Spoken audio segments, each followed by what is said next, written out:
Hello મિત્રો, બધાનું સ્વાગત છે આપણી યુટ્યુબ ચેનલમાં. તો જેમ કે આપણે આગલા લેક્ચરમાં ડિસ્કશન કર્યું હતું ફ્યુચર કોન્ટ્રાક્ટ વિશે, કે ફ્યુચર કોન્ટ્રાક્ટ છે શું, એનો આપણે પ્રેક્ટિકલ અપ્રોચ જોયો હતો. હવે આજના લેક્ચરમાં આપણે હેજિંગ શું છે અને ફ્યુચરના થ્રુ આપણે કેવી રીતે હેજ કરી શકીએ તો એના વિશે આપણે ફોકસ રહેશે. હવે સૌથી પહેલાં હેજિંગ સમજીએ. હેજિંગનો મતલબ શું થાય છે? હેજ કરવું. તમે અવારનવાર આ શબ્દ માર્કેટમાં સાંભળવા મળશે. હેજ કરવાનો મતલબ સિમ્પલી એ છે કે તમારું શું હેજ કરવું. સૌથી પહેલું તો વસ્તુ આવે છે, હેજ કરવાનો સિમ્પલ મતલબ થાય કે પ્રોટેક્ટ કરવું. કંઈક તમારી જે પોઝિશન છે, જે તમે માર્કેટમાં ક્રિએટ કરી છે, એ પોઝિશનને તમે પ્રોટેક્ટ કરશો અને આપણે શું કહીશું? હેજ કરવું. હવે હેજિંગમાં પ્રોટેક્ટ શું કરવું, હેજ શું કરવું, તો ડેફિનેટલી છે કે રિસ્કને હેજ કરવું. હવે જો માર્કેટમાં ઓલવેઝ બે ટાઈપના રિસ્ક હોય છે. એક છે સિસ્ટમેટિક રિસ્ક અને બીજું છે અનસિસ્ટમેટિક રિસ્ક. હવે જો સિસ્ટમેટિક રિસ્ક અને અનસિસ્ટમેટિક રિસ્ક વિશે આપણે સરસ રીતે સમજીએ તો જો જે સિસ્ટમેટિક રિસ્ક અને અનસિસ્ટમેટિક રિસ્કમાં શું ડિફરન્સ છે કે અનસિસ્ટમેટિક રિસ્કનો મતલબ એવું છે કે જે કંપની સ્પેસિફિક હોય, મતલબ કે જે રિસ્ક ખાલી કંપની પૂરતું જ હોય. જેમ કે કોઈ ટાટા, જેમ કે ક્વાર્ટરલી રિઝલ્ટ આવવાના હોય અને ટાટા મોટર્સનું ક્વાર્ટરલી રિઝલ્ટ આવવાનું છે અને એ જો ક્વાર્ટરલી રિઝલ્ટ ખરાબ આવે છે, માર્કેટ પાર્ટિસિપન્ટની એક્સપેક્ટેશન હતી કે બહુ સારું આવશે બટ ખરાબ આવ્યું, તો શું ટાટા મોટરના રિઝલ્ટની અસર શું મહિન્દ્રાની ગાડીઓ ઉપર થશે, મહિન્દ્રાની કંપનીઓ ઉપર થશે? નહીં. કેમ કે એ સ્પેસિફિક કંપનીને જ અફેક્ટ કરશે. કોને? તો કે ટાટા મોટર્સને. કેમ કે કંપની સ્પેસિફિક ન્યૂઝ છે, જેને કે આપણે રિસ્ક કહીએ.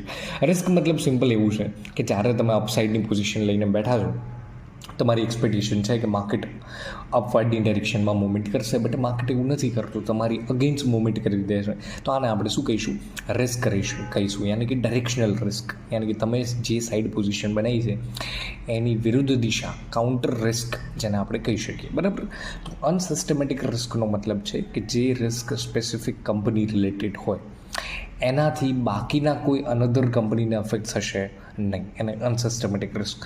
અને સિસ્ટમેટિક રિસ્કનો મતલબ સિમ્પલ શું છે કે સિસ્ટમેટિક રિસ્કનો મતલબ એવું છે કે જે ગ્લોબલી પૂરા માર્કેટને, વોલ માર્કેટને અફેક્ટ કરશે, એને સિસ્ટમેટિક રિસ્ક કહીશું. જેમ કે ધારો કે આપણે રિસન્ટ એક્ઝામ્પલ છે કોરોના.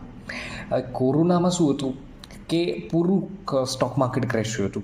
કેમ કે બધા બિઝનેસને અફેક્ટ થયું અને હર એક કંપની અફેક્ટ થઈ એના કારણે, જેને આપણે શું કહીશું? સિસ્ટમેટિક રિસ્ક, કે જે પૂરા સ્ટોક માર્કેટમાં લાગુ પડે છે, જેની અફેક્ટ પૂરા માર્કેટ ઉપર થશે, રાઈટ. એને આપણે શું કહીશું? Systematic risk. હવે જો જે અનસિસ્ટમેટિક રિસ્ક છે ને, એને ડાયવર્સિફાઈ કરી શકાય છે. મતલબ ડાયવર્સિફિકેશન કેવી રીતે કરી શકાય કે ડેફિનેટલી છે કે જે અનસિસ્ટમેટિક રિસ્ક છે, એટલે કે કંપની સ્પેસિફિક રિસ્ક છે, એને કેવી રીતે ડાયવર્સિફાઈડ કરીશું કે તમારા જે પોર્ટફોલિયો છે એમાં પોર્ટફોલિયોમાં નંબર ઓફ સ્ટોક ઇન્ક્રીઝ કરી દો. મતલબ કે તમારી જોડે 1 લાખ રૂપિયા છે તો 1 લાખ રૂપિયા કોઈ એક કાં તો 2 સ્ટોકમાં નાખવા કરતાં બેટર છે કે હર એક સ્ટોકમાં 10% ડિસ્ટ્રીબ્યુટ કરી દેવું. મતલબ 10થી 12 સ્ટોકમાં ઇન્વેસ્ટમેન્ટ કરી દેવું, જેથી શું થયું? અનસિસ્ટમેટિક રિસ્કને આપણે ડાયવર્સિફાઈડ કરી નાખ્યું કાફી હદ સુધી, રાઈટ. એટલે કે જેટલા નંબર ઓફ સ્ટોક વધારે આપણા પોર્ટફોલિયોમાં, એટલું જ આપણું રિસ્ક ડાયવર્સિફાઈડ રહેશે. કેમ કે હવે ધારો કે તમે વિચારો કે તમારી જોડે 1 લાખ રૂપિયા છે, તમે ટાટા મોટર્સમાં ઇન્વેસ્ટમેન્ટ કર્યું છે અને અચાનક કોઈ ખરાબ ન્યૂઝ આવે છે, ટાટા મોટર્સ ક્રેશ થવાનું શરૂ કરી દે છે, તો તમને એ કંપનીઝમાં તમારું હેવી ઇન્વેસ્ટમેન્ટના કારણે શું થશે? તમારા વોલ ઇન્વેસ્ટમેન્ટમાં કાફી મોટી ડેન્ટ પડશે. કેમ કે ટાટા મોટર્સનો શેર્સ ક્રેશ કરી ગયો. જો કે એના બદલે ટાટા મોટર્સમાં તમે 10% જ ઇન્વેસ્ટમેન્ટ કર્યું છે, બાકીના જે 90% છે અલગ અલગ સ્ટોકમાં ઇન્વેસ્ટમેન્ટ કર્યું છે. ટાટા મોટર્સમાં ખરાબ ન્યૂઝ આવવાના કારણે તમને કોઈ જાજી ઇફેક્ટ નહીં થાય. કેમ? એના પાછળનું રીઝન એક જ છે કે તમારા પોર્ટફોલિયોનું એલોકેશન બહુ જ ઓછું છે એમાં. એટલે કે તમે જે અનસિસ્ટમેટિક રિસ્ક હતું, યાની કે જે કંપની સ્પેસિફિક રિસ્ક છે, એને તમે ડાયવર્સિફાઈડ કરી અને હેજ કરી નાખ્યું છે, મતલબ કાફી હદ સુધી મિનિમાઇઝ કરી નાખ્યું છે. હવે જો અનસિસ્ટમેટિક રિસ્કને ડાયવર્સિફાઈડ કર્યા પછી પણ એક થોડું રિસ્ક રહી જાય છે, જેને આપણે સિસ્ટમેટિક રિસ્ક કહીશું. અહીંયા જો ગ્રાફમાં સરસ રીતે રિપ્રેઝેન્ટ કર્યું છે કે આપણું તમારું પોર્ટફોલિયોમાં જ્યારે તમારે એક સ્ટોક હોય ત્યારે તમારું સૌથી મોટું અનસિસ્ટમેટિક રિસ્ક વધારે હોય. બટ જેમ તમે તમારા પોર્ટફોલિયોમાં જેટલા વધારે સ્ટોક એડ કરતા જશો એમ તમારું અનસિસ્ટમેટિક રિસ્ક ઓછું થતું જશે, અને ફાઇનલી જે રિસ્ક વધે છે એને આપણે શું કહીશું? Systematic risk. મતલબ કે કોઈ એવી ફાઇનાન્શિયલ ઇવેન્ટ કે જેની અફેક્ટ હોલ સ્ટોક માર્કેટ ઉપર થાય, રાઈટ? તો આને જ આપણે સિસ્ટમેટિક રિસ્ક કહીશું. હવે આપણે શું કરીશું? આજે આપણે ફ્યુચરનો યુઝ કરી અને આપણી ફ્યુચરની પોઝિશન છે, યાની કે આપણી જે સ્ટોકની પોઝિશન છે એને હેજ કરવાની કોશિશ કરીશું. સૌથી પહેલાં કે તમે તમારી સિંગલ સ્ટોકની પોઝિશનને કેવી રીતે હેજ કરી શકો? જો સિમ્પલ છે કે જ્યારે પણ તમે કોઈ વ્યૂ બનાવો છો, જેમ કે વ્યૂ શું બનાવ્યો, તમને લાગે છે કે રિલાયન્સ અહીંથી ઉપર જશે, એટલે કે રિલાયન્સનો જે પણ કરંટ ભાવ ચાલતો હોય, ધારો કે એક્ઝામ્પલ લઈએ કે 2500 રૂપિયા ઉપર રિલાયન્સ ટ્રેડ કરે છે, તો 2500 રૂપિયાથી તમને લાગે છે કે અહીંયાથી રિલાયન્સનો ભાવ વધશે, બટ તમે લોંગ ટર્મ માટે બાય કરીશો, બરાબર? હવે અચાનક રિલાયન્સમાં એવી ન્યૂઝ આવે છે અને તમારી જોડે રિલાયન્સની ક્વોન્ટિટી પડી છે અને અચાનક એવી ન્યૂઝ આવે છે કે રિલાયન્સના ક્વાર્ટરલી રિઝલ્ટ બહુ જ ખરાબ આવી રહ્યા છે, કન્ટિન્યુઅસલી એવી સ્પેસિફિક ન્યૂઝ આવી જાય છે. તો જેના કારણે શું થશે? સ્ટોક ક્રેશ થવાની શરૂ થઈ જશે. હવે તમે બેઠા છો, તમે હોલ્ડ કરીને બેઠા છો રિલાયન્સના સારા એવા સ્ટોક. હવે તમને આવી ન્યૂઝ સાંભળીને તમને ડેફિનેટલી છે કે સ્ટોકની પ્રાઇસ ક્રેશ થશે તો મને નુકસાન થશે. એટલે તમે શું વિચારો છો? એક કામ કરું, મારી જે સ્ટોકની પોઝિશન છે એને હું હેજ કરી દઈશ. તો હેજ કરવા માટે હું શું કરીશ? ફ્યુચરનો યુઝ કરીશ. અત્યારે તમારી પોઝિશન છે એમાં હતી સ્પોટ માર્કેટમાં, યાની કે રિલાયન્સના તમારી જોડે ધારો એક્ઝામ્પલ લઈએ 1000 શેર્સ હતા, બરાબર? પણ હવે તમને લાગે છે કે રિલાયન્સ પડી શકે છે, એના કારણે તમે એક અનધર કાઉન્ટર પોઝિશન ઓપન કરી છે એમાં ફ્યુચર કોન્ટ્રાક્ટમાં તમે શું કર્યું? સેલ કરીને બેસી ગયા. એટલે તમારી પોઝિશન શું થઈ ગઈ? હેજ થઈ ગઈ. હેજ મતલબ હવે જો રિલાયન્સ ડાઉન થઈ જશે તો શેમાં પ્રોફિટ થશે? ફ્યુચરમાં. અને શેમાં લોસ થશે? સ્પોટ માર્કેટમાં, રાઈટ? એવી જ રીતે જ્યારે રિલાયન્સ ઉપર જશે તો શેમાં નુકસાન થશે? ફ્યુચરમાં. અને શેમાં પ્રોફિટ થશે? સ્પોટ માર્કેટમાં. મતલબ તમારી પોઝિશનમાં ના તમને પ્રોફિટ થશે ના તમને લોસ થશે. આને જ કહેવાય હેજ. મતલબ તમે તમારી જે પોઝિશન બનાવી હતી એને પ્રોટેક્ટ કરવા માટે તમે એક અનધર પોઝિશન ઓપન કરી. શેના માટે? પ્રોટેક્ટ કરવા માટે. હેજિંગ ક્યારે પ્રોફિટ કરવા માટે નથી થતું, અને હંમેશા તમારી પોઝિશન પ્રોટેક્ટ કરવા માટે જ તમે હેજિંગનો યુઝ કરશો, રાઈટ? અને હેજ શું કર્યું? તો અનધર ડાયરેક્શનલ મૂવમેન્ટનું જે રિસ્ક હતું, કારણ કે તમારું જે વ્યૂ હતું એની અગેન્સ્ટ જે કાઉન્ટર રિસ્ક હતું એ ડાયવર્સિફાઈડ કર્યું તમે, મતલબ હેજ કર્યું, મતલબ અનધર કાઉન્ટર પોઝિશન ઓપન કરી અને એને સાવ નેગ્લિજેબલ કરી નાખ્યું, બરાબર? તો આવી રીતે સિંગલ સ્ટોકની પોઝિશનને તમે શું કર્યું? સિમ્પલી તમે રિલાયન્સની જેટલી ક્વોન્ટિટી હતી એની સામે એટલી જ ક્વોન્ટિટી તમે શું કરી? ફ્યુચરમાં કાઉન્ટર પોઝિશનમાં એન્ટર થઈ ગયા, તો તમારું બંને સાઈડ રિસ્ક હેજ થઈ ગયું. હવે આખા જો પોર્ટફોલિયોને હેજ કરવો છે તો શું? યાની કે તમારું પોર્ટફોલિયો બહુ મોટો છે, જેમ કે આપણે એક્ઝામ્પલ લઈએ સર્ચ કે તમારા પોર્ટફોલિયોમાં ઘણા બધા સ્ટોક છે, 8 થી 10 સ્ટોક છે, અને તમને લાગે છે કે કોઈ ધારો કે કોરોના જેવી કોઈ નવી બીમારી આવી છે જેના કારણે માર્કેટ ક્રેશ થશે તો તમારો પોર્ટફોલિયો ડાઉન જશે. તો એના માટે તમે શું કર્યું? તમે ડિસિઝન લીધું કે લાવને હું મારો પોર્ટફોલિયોને હેજ કરું. તો પોર્ટફોલિયોને હેજ કરવા માટે તમારે ફ્યુચરનો તો યુઝ કરતા તમને આવડે છે, બટ કેવી રીતે હેજ કરશો? એક્ઝેક્ટલી કેટલી અમાઉન્ટમાં સામે તમે ટ્રેડ લેશો? તો એના માટે તમારે હેજ કરવા માટે થોડું બીટાને સમજવું જરૂરી છે. બીટા શું છે? તો બીટા સિમ્પલી આપણી ગુજરાતી ભાષામાં કહીએ તો સેન્સિટિવિટી મેજર કરે છે. શેની? તો સ્ટોકની મૂવમેન્ટની. યાની કે માર્કેટ સાથે એ પર્ટિક્યુલર સ્ટોક કેટલો સેન્સિટિવ છે એ મેજર કરવાનું કામ કોનું છે? બીટાનું. યાની કે માર્કેટ જો 1% મૂવમેન્ટ કરે છે તો સામે એ પર્ટિક્યુલર સ્ટોક કેટલી મૂવમેન્ટ કરે છે. યાની કે માર્કેટ 1% મૂવમેન્ટ કરે છે તો આ સ્ટોક આટલી મૂવમેન્ટ કરે છે, જેને શું કહીશું આપણે? બીટા. જેમ કે કોઈ સ્ટોકનો બીટા 0.7% છે, 0.7 પ્લસ 0.7 છે. મતલબ શું છે કે માર્કેટ 1%ની મૂવમેન્ટ કરે છે. Market is equal to Nifty. Market મતલબ નિફ્ટી, યાની કે નિફ્ટી જો 1%ની મૂવમેન્ટ કરે છે તો આ પર્ટિક્યુલર સ્ટોક 0.7% મૂવમેન્ટ કરશે, એટલે કે 0.70%ની મૂવમેન્ટ કરશે. કેમ કે એનો બીટા કેટલો છે? 0.70. યાની કે માર્કેટ સાથે કેટલો સેન્સિટિવ છે? 0.70%. એની માર્કેટ જો ડાઉન જાય છે તો એ પર્ટિક્યુલર સ્ટોક કેટલો ડાઉન જશે? 0.70%.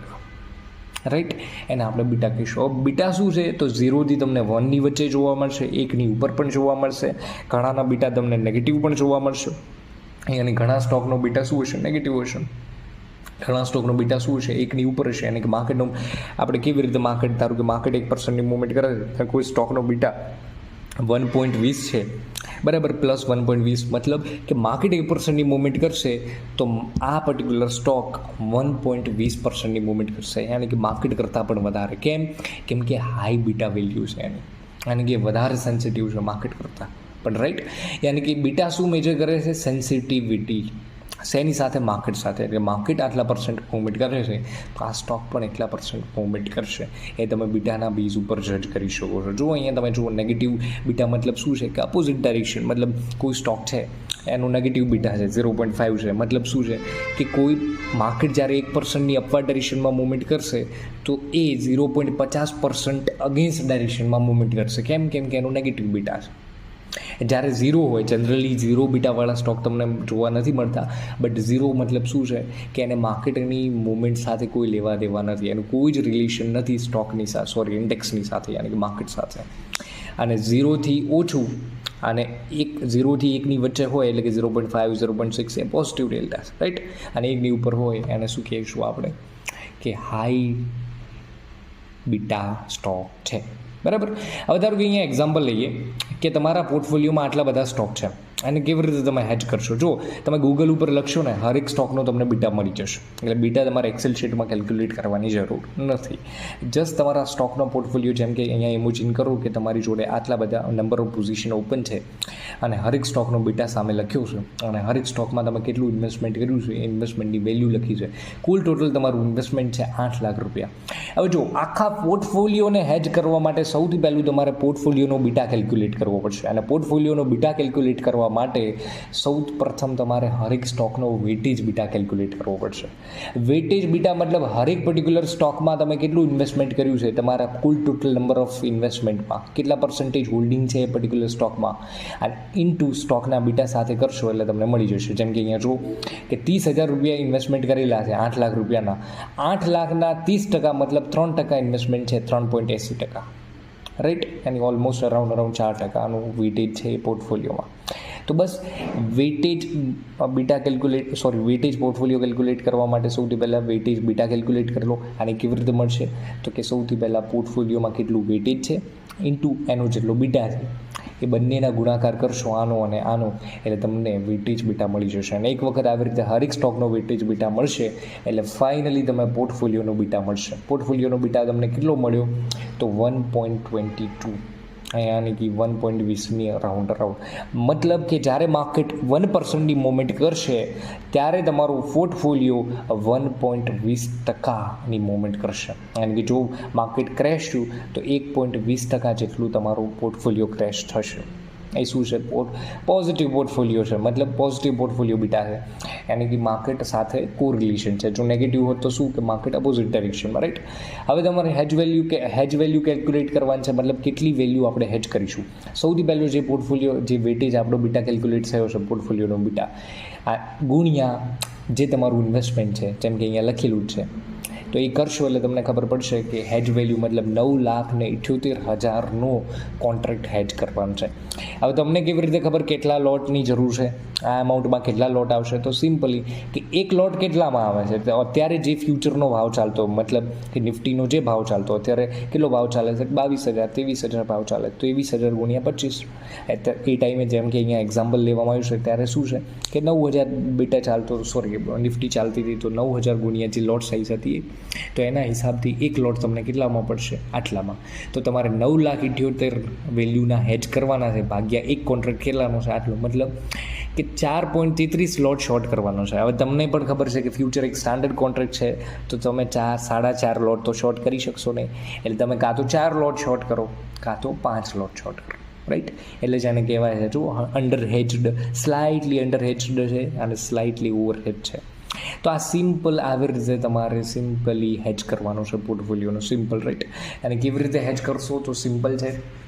સૌથી પહેલો પૂરું સ્ટોકની પોઝિશન બનાવો, હરેકનો બીટા કાઢો, બીટા કાઢીને પછી વેટેજ બીટા કેલ્ક્યુલેટ કરો, વેટેજ બીટા કેલ્ક્યુલેટ કર્યા પછી ફાઇનલી તમારો પોર્ટફોલિયોનો બીટા આવશે. એ પોર્ટફોલિયોનો બીટાની સાથે તમારી ઇન્વેસ્ટમેન્ટ વેલ્યુ જે હોય એનાથી તમને હેજ વેલ્યુ આઈડેન્ટિફાઈડ થશે અને હેજ વેલ્યુના હિસાબથી તમારે લોટ સાઇઝ આઈડેન્ટિફાઈડ કરવાના છે કે કેટલા લોટ શોર્ટ કરવા જોઈએ, રાઈટ. તો આવી રીતે તમે પોર્ટફોલિયોનો બીટા કેલ્ક્યુલેટ કરી અને સરસ રીતે તમારા પોર્ટફોલિયોને હેજ કરી શકશો. હવે જો આનું તમે પ્રેક્ટિકલ યુઝ કરો કે ના કરો, જસ્ટ આ તમે ફ્યુચરનો આવી રીતે યુઝ કરી શકો છો. ફ્યુચરનો કેવી રીતે યુઝ કરી શકાય એનું તમને જસ્ટ એક ઝલક આપી છે કે ફ્યુચર એક કોન્ટ્રાક્ટ છે જેનો યુઝ તમે સિંગલ સ્ટોકની પોઝિશનને પણ હેજ કરવા માટે યુઝ કરી શકો છો. સાથે સાથે તમે તમારા પૂરા પોર્ટફોલિયોને પણ હેજ કરી શકો છો. એ તમને આ લેક્ચરમાં આપણે શીખવા મળ્યું, રાઈટ. તો ફ્યુચરનો બહુ સરસ રીતે આપણે યુઝ કરી શકીએ છીએ. ડેફિનેટલી તમારી સિંગલ સ્ટોકની પોઝિશન તમે બનાવવા માગો તો તમે બનાવી જ શકો, યાની કે ટ્રેડિંગ પર્પઝ માટે પણ ઇન્વેસ્ટમેન્ટ કરી શકો છો અને હેજ પર્પઝ માટે પણ તમે કરી શકો છો, રાઈટ. તો મળીએ નેક્સ્ટ લેક્ચરમાં. હજુ પણ ફ્યુચર વિશે થોડી નાની અમથી ડિટેલ લઈશું અને પછી ઓપ્શન ઉપર શિફ્ટ થઈશું, રાઈટ. તો મળીએ નેક્સ્ટ લેક્ચરમાં. જય હિન્દ, જય ભારત.